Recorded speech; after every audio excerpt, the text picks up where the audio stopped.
आज 8 तारीख को जबकि ये घर मैं ख़ाली कर रहा हूँ बहुत टूटे हुए दिल से। इस चीज़ का अफसोस हरगिज़ नहीं है कि मैंने कुछ गलत किया है। अगर कुछ गलत किया होता तो यकीनन मैं अपने आप को माफ़ ना कर सकता, सारी ज़िंदगी ज़मीर की अदालत में परेशान रहता। लेकिन पता नहीं क्यों आज अल्लाह ताला ने एक सब्र दे दिया है।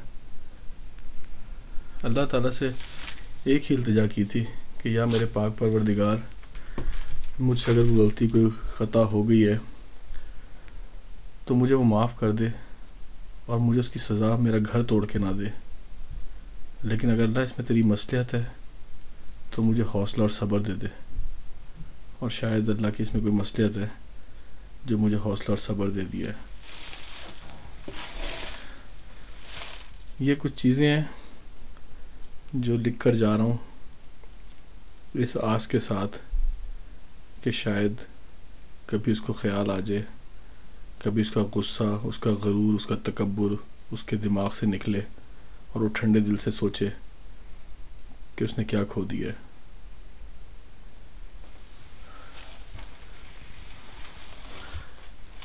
हाँ, मैं अपनी हार मानता हूँ, मैं टूट गया हूँ, रोना चाहता हूँ फूट फूट के ज़ोर ज़ोर से, पर कोई कंधा नहीं है। दुनिया इर्द गिर्द मेरे उजड़े घर का तमाशा देख रही है। मैं नाकाम हो गया हूँ, एक बार फिर नाकाम हो गया हूँ। मैं आज तुम्हें बद्दुआ भी नहीं दे सकता अपने बच्चों की खातिर।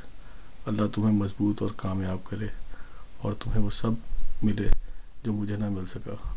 हाँ शमामा, दुनिया में तुम्हारी तरक्की हो मगर आखिरत में जहन्नुम तुम्हारा मुकद्दर बने। रोज़े आखिरत पर मेरा अल्लाह से सवाल होगा कि क्यों मेरे मुकद्दर में नाफरमान और नाशुक्री बीवियाँ लिखी हैं। शमामा, मेरा क्या कसूर है? सिर्फ ये कि तुम अलग रहना चाहती हो और तलाक भी नहीं चाहती। मगर मैं कमज़ोर हूँ, तन्हा घुट कर एजाज अंकल की तरह नहीं मरना चाहता। आज दूसरी बार अल्लाह से इल्तिजा है कि जिसने मेरा घर तोड़ा अल्लाह उसको आसानी से मौत भी ना देना।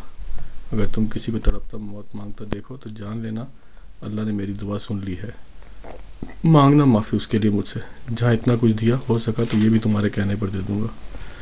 Kids, sorry papa could not take you to Skegness और Disneyland, but papa still love you.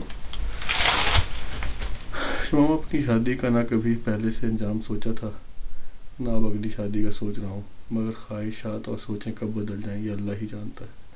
मगर आज की तारीख में शादी लफ्ज़ से ही नफ़रत है। मगर अब शादी की भी तो किसी यतीम मिस्कीन से करूँगा ताकि माँ बाप घर ना तोड़ सकें।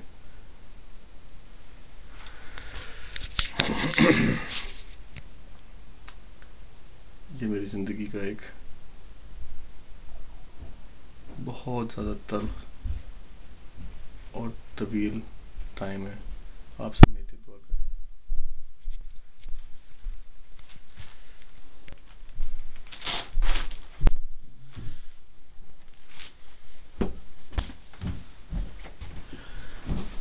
मेरे भाई, मैं अपने घर की ज़रा एक थोड़ी सी लास्ट रिकॉर्डिंग बना रहा हूँ कि जहाँ पर मैंने अपने घर वालों को आखिरी बार देखा, अपने बच्चों को आखिरी बार देखा है।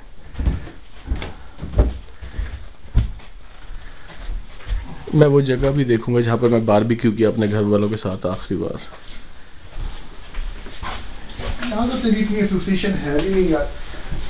एसोसिएशन इस घर से नहीं है, एसोसिएशन इस घर से नहीं है, बस इस घर के मकीनों के साथ जो वक्त गुजारा ना कुछ वो है। और मैं ही तेरी बेगम हूँ, मैं ही तेरी। यार कसम से मैं सही कह रहा हूँ कि अगर तू लड़की होता ना तो शायद मैं तुझसे एक शादी कर ही डालता। पर मुझे फिर मुझे तेरी बेगम का भी ख्याल आता है ना, सामिया का, कि उस बेचारी का क्या होगा। बहरहाल यहाँ पर मैं शमामा के जाने के बाद, बच्चों के जाने के बाद मैं भी यहाँ से मूव कर गया हूँ क्योंकि बच्चों की छोटी छोटी चीज़ें, खिलौने, कपड़े, ये मुझे जीने नहीं दे रहे। ये मेरी बेबी छोटी सी जो मेरे साथ, ये मेरी बशीरा है छोटी सी, ये मेरे साथ ब्रैडफोर्ड गई थी। ये मेरी बेबी मेरे साथ बैठी हुई, पापा की छोटी सी बेटी। और मैंने इसको लिखा, Bashira I will miss you in every moment of my life पापा। ये मेरा बेबी है, इसकी कारें घर में जगह जगह पड़ी थी, इतना घर का सामान है जितनी इसकी कारें हैं। अभी और दिखाता हूँ, और अभी और दिखाता हूँ। ये मेरे बेबी के देखो छोटे छोटे शूज। ये मेरा देखो बाथरूम।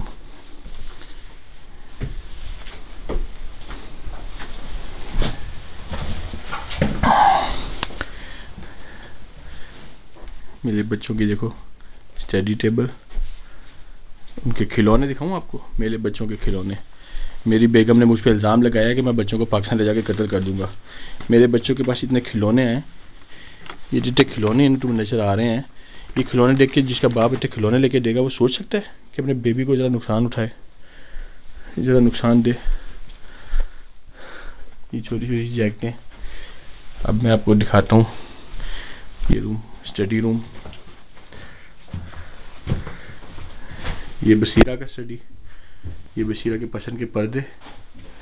ये मेरी बेबी। अब मेरी बेबी की कारें देखो ज़रा, इन कारों को देखो ज़रा। उसने एक एक कार पापा से मांगी और पापा ने उसे एक एक कार एक एक इसकी मर्जी पे लेके दी है।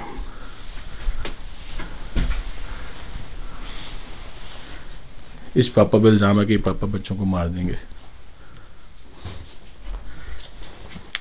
ये मेरे बेबी के खिलौने जो मुझे जीने नहीं दे रहे इस घर में, और पापा ही घर छोड़ के जा रहे हैं। ये सारी चीज़ें, सब कुछ। कंप्यूटर बेबी मैं इसलिए उठा के ले गया हूँ कि कंप्यूटर में आपकी बहुत सी तस्वीरें, बहुत सी यादें, बहुत से आपका होमवर्क और काम है जो शायद जब कभी पापा मिस करें आप लोगों को तो अपनी बेबी का, बसीरा का काम देखें।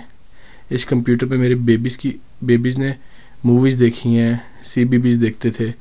तो बेटा ये कंप्यूटर जो है ना पापा को अपने पास रहने दो, कुछ तो पापा को जीने के लिए दे दो।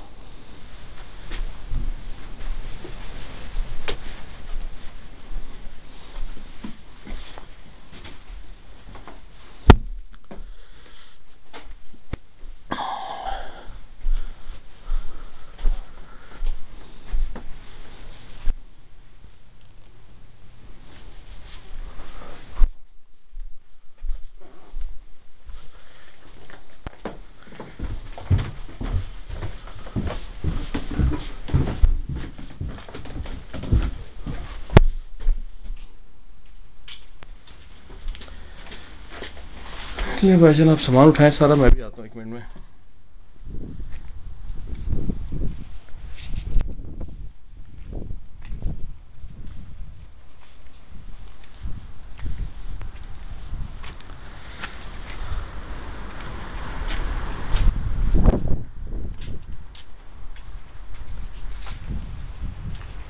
ज़िंदगी में पता नहीं ये वीडियो मेरे बच्चे देख सकेंगे या नहीं देख सकेंगे, और मुझे ये भी नहीं पता कि अपने बच्चों को दोबारा मैं मिल सकूंगा या नहीं मिल सकूंगा।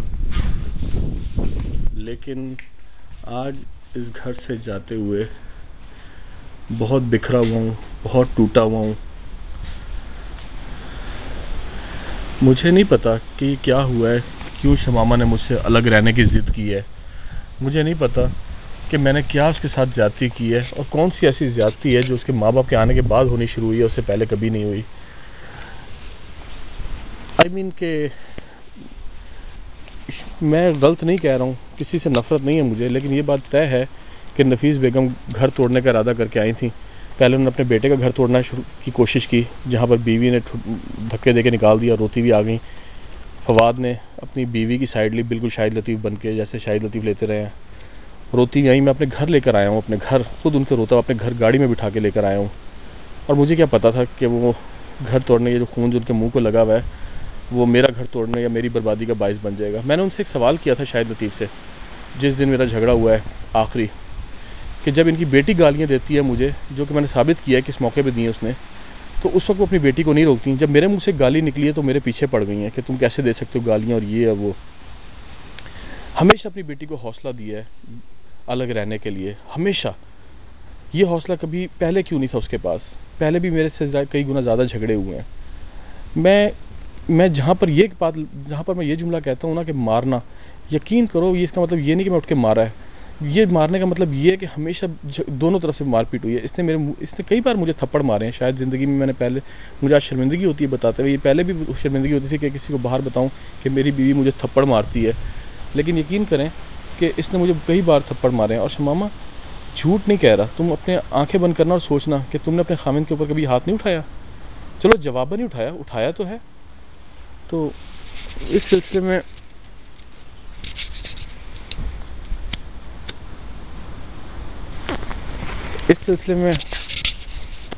मैं कोई बात नहीं करना चाहता, लेकिन बस ये कि मेरी ज़िंदगी जो ना वो बर्बाद हो गई है। फ़िलहाल तो मुझे सिर्फ अंधेरा तारीकी ही नज़र आ रही है, ज़िंदगी में कुछ नहीं है।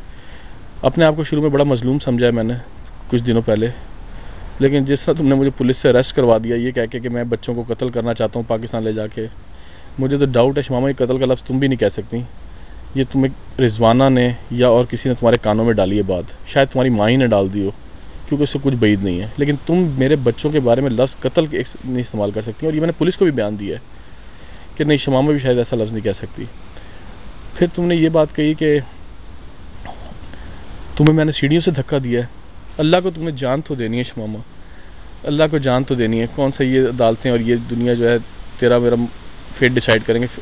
किस्मत और फेट तो अल्लाह डिसाइड करता है ना। लेकिन दिल से कभी सोची कि मैंने तुझे कब सीढ़ियों से धक्का दिया है।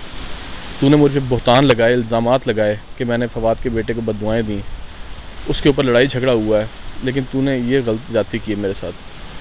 तूने तेरे साथ झगड़ा ऊपर अपस्टेयर्स पे हुआ, तू नीचे चल कर भी आई, तूने अपने मुंह से कहा बसीरा देखो पापा मुझे मार रहे हैं, पापा ने मामा को मारा है। और मैंने तेरे आगे हाथ जोड़े कि कम से कम उस बेटी को तो ना बता, अव्वल तो ये हुआ ही नहीं, और अगर हुआ भी है तो क्यों बेटी के दिमाग ख़राब कर रही है। और शमामा तू ऊपर से मेरे पास नीचे भागी आई हो।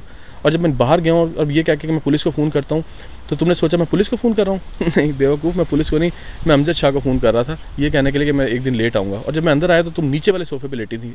लड़ाई हमारी ऊपर हुई है और तुम नीचे वाले सोफ़े पे लेटी हुई थी। और नीचे वाले सोफ़े पे लेट कर तुमने ये कहा कि मैंने पैरामेडिक को बुलाया है कि तुमने मुझे धक्का दिया। और मैंने जब तुम्हें पता चला कि मैं पुलिस को फ़ोन नहीं कर रहा था, तुमने पैरामेडिक को ये कह दिया कि हाँ मेरा पाँव स्लिप हो गया है। मुनाफ़कत की इंतहा है, मुनाफ़कत की इंतहा है, खुदा की कसम। चलो बहरहाल अब सब कुछ ख़त्म हो गया है ज़िंदगी में। तुम्हें कोई तकलीफ़ या दर्द देने का कोई इरादा नहीं है। हस्बुनल्लाह व निअमल वकील, निअमल मौला व निअमल नसीर। अल्लाह ताला को अपना वकील ठहराता हूँ और ये फ़ैसला भी अल्लाह ताला के ऊपर छोड़ता हूँ। एक वक्त आएगा जब तुम्हें पता चल जाएगा सही और गलत का। अल्लाह हाफ़िज़।